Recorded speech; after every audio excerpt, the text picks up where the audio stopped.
Hello friends, welcome to our YouTube channel. अगर आपने अभी तक चैनल को सब्सक्राइब नहीं किया है तो इसे सब्सक्राइब कर लें और बेल आइकन प्रेस कर दें ताकि आपको हमारे वीडियोस की अपडेट मिलती रहे। तो चलिए शुरू करते हैं इसके साथ आज का अपना वीडियो। तो हमारा वीडियो करंट अफेयर पे बेस्ड है, प्रीलिम बूस्टर है और हमारे कुछ कंटेंट्स है आज के। पहला है इन्वायरमेंट परफॉर्मेंस इंडेक्स, सेकंड है India's campaign brochure for UNSC seat, third है green colour band for BS6 4W wheels यानी कि 4 व्हील ड्राइव। फोर्थ है हमारा हल्द्वानी बायोडाइवर्सिटी पार्क।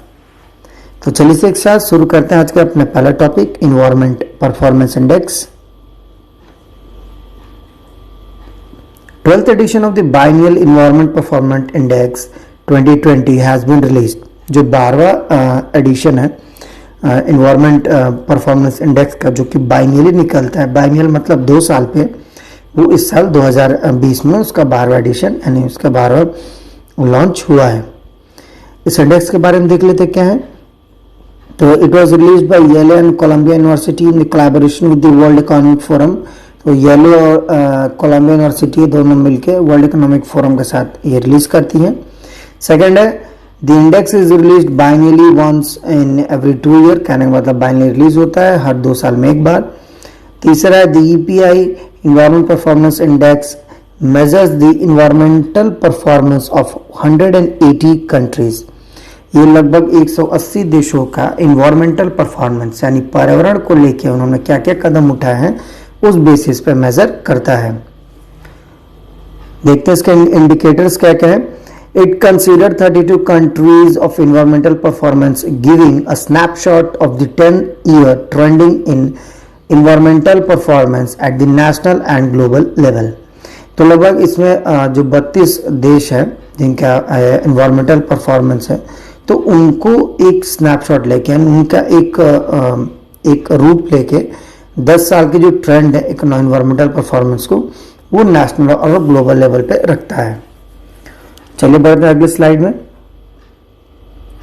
देखिए इसमें टॉप रैंक कौन कौन सी है। तो Denmark was the rank first followed by the Luxembourg and Switzerland. तो डेनमार्क सबसे टॉप पे है, उसके बाद लग्जमबर्ग है और फिर स्विट्जरलैंड है। परफॉर्मेंस इंडिया का कैसा है। तो India scored 168th rank. The country scored 27.6 out of 100 in the 2020 index. तो इंडिया का जो रैंक है वो 168वां रैंक है और जो स्कोर है वो 27.6 है 100 में से। All South Asian countries except Afghanistan are ahead of India in the ranking। कहने का मतलब है जितने भी साउथ एशियन यानी दक्षिणी एशियाई देश हैं जो, उनमें इंडिया पीछे है। बस एक अफगानिस्तान है जो कि इंडिया से पीछे। कहने का मतलब कि जितने देश है वो इंडिया से आगे, एक अफगानिस्तान को छोड़ के। भाई देखते हैं इंडिया के लिए रिमार्क्स क्या क्या है इसके regarding. The report indicated that black carbon dioxide emission and greenhouse emission per capita increased in 10 years। तो रिपोर्ट हमें ये दिखाता है कि जो ब्लैक कार्बन है या कार्बन डाइऑक्साइड है या ग्रीन हाउस गैस है, तो जो पर कैपिटा की अगर बात करें तो 10 साल में बहुत ज़्यादा वो इंक्रीज किया है। सेकेंड है India need to redouble national sustainable effort on all fronts according to index. यानी इंडिया को अपनी जो भी मतलब सस्टेनेबल डेवलपमेंट यानी सतत विकास के लिए जो भी कर रहा है तो उसको डबल करना होगा, उसमें जो पावर लगा रहे उसको डबल करना होगा और सभी फ्रंट पे इंडेक्स पे, सभी इंडेक्स में जैसा कि दिया हुआ है सभी फ्रंट्स पे इसको काम करना होगा। थर्ड एंड लास्ट है it needs to focus on a wide spectrum of sustainability issues with a high priority to critical issues such as air, water quality, biodiversity and climate change। तो इसको सबसे ज़्यादा फोकस करना होगा अपने sustainability issue पे और ज़्यादा प्रायोरिटी देनी होगी हवा, पानी की गुणवत्ता और बायोडाइवर्सिटी या क्लाइमेट चेंज के ऊपर। तो चलिए बढ़ते हैं एक साथ अपना अगले टॉपिक की तरफ। India's campaign brochure for UNSC seat। तो इसमें recently India has released a campaign brochure ahead of the vote for non-permanent member of the UNSC in 2021-22। तो इंडिया ने हाल ही में एक नया कैंपेन अपना शुरू किया जिसको बोलते हैं कि एक ब्रोशर अपने इशू किया कि क्या क्या करेगा किस चीज़ को लेके, ताकि उसको नॉन परमानेंट से जो यूएनएससी में वो उसको 21-22 में मिल सके। अब ये है क्या, what is it? The UNSC is one of the 6 principal organ of the UN and is charged with the maintenance of international peace and security. तो UNSC and United nation security council ये जो 6 principal organ है United nation के, उसका एक हिस्सा है और इसका मुख्य कार्य यही है कि इंटरनेशनल पीस यानी कि विश्व स्तरीय शांति और जो भी सुरक्षा है उसको देखे। पावर्स क्या क्या है? Its powers include the establishment of peacekeeping operations, the establishment of international sanctions, and the authorization of military action through Security Council resolution. तो इसका जो पावर है, जो ताकत है, उससे इसको जो पीस कीपिंग है ऑपरेशंस है यानी कि शांति बहाल करने का काम, और या फिर इंटरनेशनल कोई सैंक्शन किसी में कोई लगा हो किसी कंट्री के ऊपर उसको देखना, या फिर military authorization action through security council resolution, तो किसी को मिलिट्री देना शांति के लिए या फिर सिक्योरिटी के लिए जो उनके मेंबर है, तो ये सारे काम यूएनएससी करता है। It is the only UN body with the authority to issue binding resolution to members state. तो यूएन का अकेला ऐसा बॉडी है जो भी आदेश देगा वो बाइंडिंग होगा। कहने का मतलब उसको अगले जो कंट्री है उसको पूरा करना ही होगा। तो चलिए देखते हैं इसके मेंबर्स में क्या क्या है। नेक्स्ट स्लाइड में हमारे the UNSC consist of 15 member, Russia, the United Kingdom, France, China and the United States serve as the body's permanent member. तो यूएनएससी में 5 परमानेंट मेंबर है, जैसे रशिया, यूनाइटेड किंगडम हुआ, फ्रांस, चाइना और US, ये 5 permanent member है। इनके अलावा 15 और मेंबर होते हैं जो कि इसमें काम करते हैं।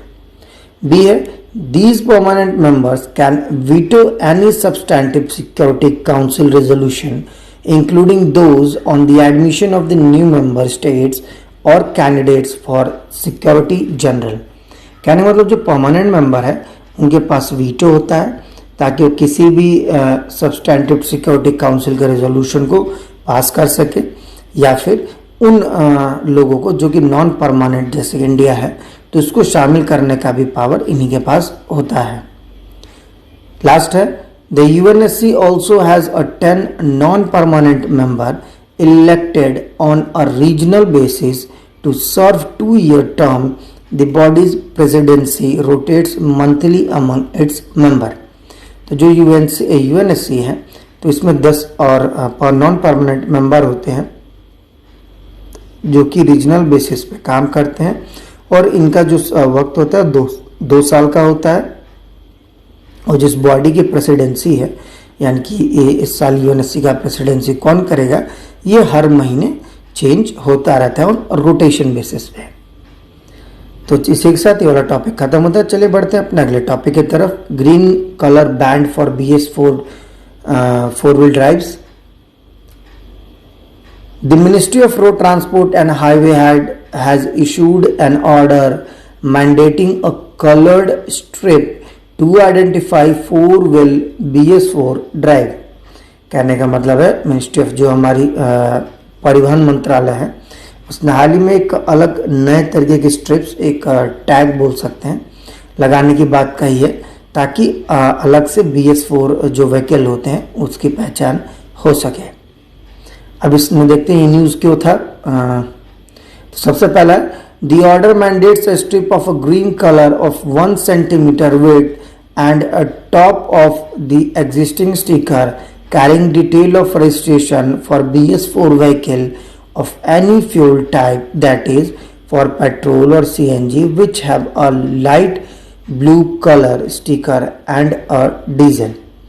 कहने का मतलब है कि इसमें जो ऑर्डर है इसमें ये निर्देश दिए गए हैं कि ग्रीन कलर के लगभग 1 सेंटीमीटर चौड़ी पट्टी लगाई जाएंगी जिसपे जो गाड़ी का रजिस्ट्रेशन नंबर है वो भी मौजूद होगा। वो किसी भी फ्यूल टाइप पे, जैसे पेट्रोल या CNG के लिए लाइट ब्लू कलर है, या कलर स्टिकर अलग डीजल के लिए, which is orange in colour, तो डीजल वाला ऑरेंज होगा। तो इस तरह के अलग अलग कलर का इस्तेमाल किया जाएगा। सेकेंड है, these stickers will now have a green strip of 1 centimeter on the top floor BS4 as mandated। तो ये जो स्टिकर होंगे ये गाड़ी के ऊपर 1 सेंटीमीटर चौड़े ग्रीन कलर के स्ट्रिप लगाए जाएंगे। तो आइए देखते हैं नेक्स्ट स्लाइड में BS स्टेज नॉर्म्स क्या क्या है, यानी भारत स्टेज नॉर्म्स।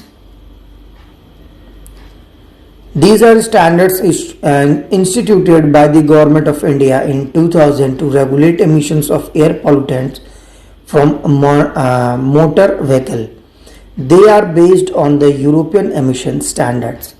कहने का मतलब ये एक स्टैंडर्ड है जिसको भारत सरकार इशू करती है, इन 2000 इशू करती थी, to regulate emission of air quality, ताकि जो एयर पॉल्यूशन काफ़ी ज़्यादा फैल रहा था तो उसको ध्यान में रखते हुए ये लाया गया था, जो कि यूरोपियन एमिशन स्टैंडर्ड के अकॉर्डिंग है। नेक्स्ट हमारा इम्प्लीमेंटेशन कैसे हो रहा है इसका। तो the standard and the timeline for implementation are set by the central pollution control board under the ministry of environment, forest and climate change. तो बहुत इंपॉर्टेंट पॉइंट है कि इसका इम्प्लीमेंटेशन हमारा जो है वो CPCB कर रही है, और वो जो हमारा पर्यावरण या वन मंत्रालय है उसके अंदर में आता है। थर्ड है, the BS4 emission standard which have been mandated with effect of 1st April 2020 provide for stricter and cleaner emission norms। जो BS4 emission standard है वो मैंडेट किए जाते हैं 1 अप्रैल से, यानी कि वो लागू होती है 1 अप्रैल 2020 से। और ये जो स्टिकर है क्लीनर मिशन का, ये भी इसी टाइम से मतलब 1 अप्रैल से लगाई जाएंगी। बेनिफिट्स क्या क्या हैं BS4 स्टैंडर्ड्स के। तो पार्टिकुलेट मैटर का सबसे पहला बेनिफिट है कि BS4 norms bring down the emission of particulate matter by almost 80% in case of petrol as well as diesel power plant. कहने मतलब जो BS4 नॉर्म्स है इसकी मदद से हम लगभग 80% जो पार्टिकुलेट मैटर्स हैं उनको हम, चाहे पेट्रोल हो या कोई डीजल पावर प्लांट हो, उसमें हम कम कर सकते हैं। आइए बढ़ते हैं अगली स्लाइड की तरफ। सेकेंड हमारा sulphur content. Sulphur traces in BS4 fuel is 5 times lower as compare to sulphur traces in BS4 fuel. कहने मतलब जो सल्फर कंटेंट होते हैं BS4 फ्यूल में वो 5 गुना कम है किसी अदर फ्यूल के मुकाबले में। थर्ड है nitrogen oxide content. Nitrogen oxide level for BS4 diesel engines and petrol engines will be brought down by 70% and 25% respectively। कहने का मतलब जो नाइट्रोजन ऑक्साइड लेवल है BS4 डीजल इंजन में, पेट्रोल इंजन में, वो लगभग 70% और 25%, यानी 70% डीजल में और 25% पेट्रोल में कम करता है। तो इसी के साथ ये टॉपिक में बस इतना ही था। चलिए बढ़ते हैं अगले टॉपिक की तरफ। हमारा हल्द्वानी बायोडाइवर्सिटी पार्क क्या है देखते हैं। The various species of plant have been brought to the park from diverse terrains like Niti Mana Valley and even from some glaciers around Kedarnath. कहने का मतलब है तो जो अलग अलग प्लांट की वैरायटीज होती हैं या पार्क की जो डाइवर्स टेरेन्स होती हैं, ये जैसे नीति माना वैली की बात करें तो ये कुछ ग्लेशियर की वजह से बनती हैं, और ये सारी चीज़ें केदारनाथ के आसपास हैं। अब देखते हैं नीति माना वैली क्या है हमारा। It is located near the India Tibet border in Chamoli district of Uttarakhand. तो इंडिया बॉर्डर जो कि तिब्बत के पास है, इंडिया जो तिब्बत बॉर्डर है हमारा, तो वहाँ पे एक चमोली डिस्ट्रिक्ट उत्तराखंड में, वहाँ स्थित है वैली। सेकेंड है the plant species in the biodiversity park is divided into spiritual and religious, scientific, human health and aesthetic value section. कहने का मतलब है ये जो प्लांट है स्पीसीज हमारे अलग अलग या बायोडाइवर्सिटी पार्क है, इसको 2 spiritual and religious scientific basis पे बांटा गया। इसको बांटा गया spiritual, religious, scientific, human health and aesthetic value section. तो ये अपने आप में एक अलग चीज़ है कि इसको अलग अलग सेक्शंस में उनके अकॉर्डिंग बांटी गई हैं। थर्ड है The spiritual section has trees that find mention in holy scriptures like Guru Granth Sahib, Quran, Bible and other. तो जो हमारे स्पिरिचुअल सेक्शन है प्लांट स्पीसीज का, उनमें वो पेड़ पौधे पाए जाते हैं जो कि गुरु ग्रंथ साहिब, कुरान, बाइबल या किसी अन्य सेक्रेड बुक में जैसे गीता, भागवत गीता है, इनमें कहीं मौजूद हो। चलिए बढ़ते हैं अगले स्लाइड में। लास्ट है हमारा, it showcases the different kinds of soil found in various topographies of Uttarakhand like alpine, bhabha, sub-mountains, mountainous, tertiary loam या तेराई। तो ये अलग अलग डिफरेंट काइंड के सॉइल्स, अलग अलग तरीके की मिट्टियों को भी दिखाता है, जैसे कि अल्पाइन हुआ, भाबर हुआ, सब माउंटेनियस जो सॉइल्स होती हैं वो, या माउंटेनियस सॉइल्स है, या टेरिटरी लोम सॉइल, एक हल्की गीली गीली सी जो होती है मिट्टी, कीचड़ जैसी होती है, या फिर तेराई। तो कहने का मतलब ये हर तरह के अलग अलग तरीके के सॉइल भी इसमें पाए जाते हैं, तो इसीलिए काफ़ी इम्पॉर्टेंट है क्योंकि इसमें हर एक चीज़ यूनिक है। तो फ्रेंड्स, इसी के साथ हमारा वीडियो समाप्त होता है। जाने से पहले अगर आपको हमारा वीडियो अच्छा लगा तो इसे लाइक करें, शेयर करें और हमारे चैनल को जरूर सब्सक्राइब करें।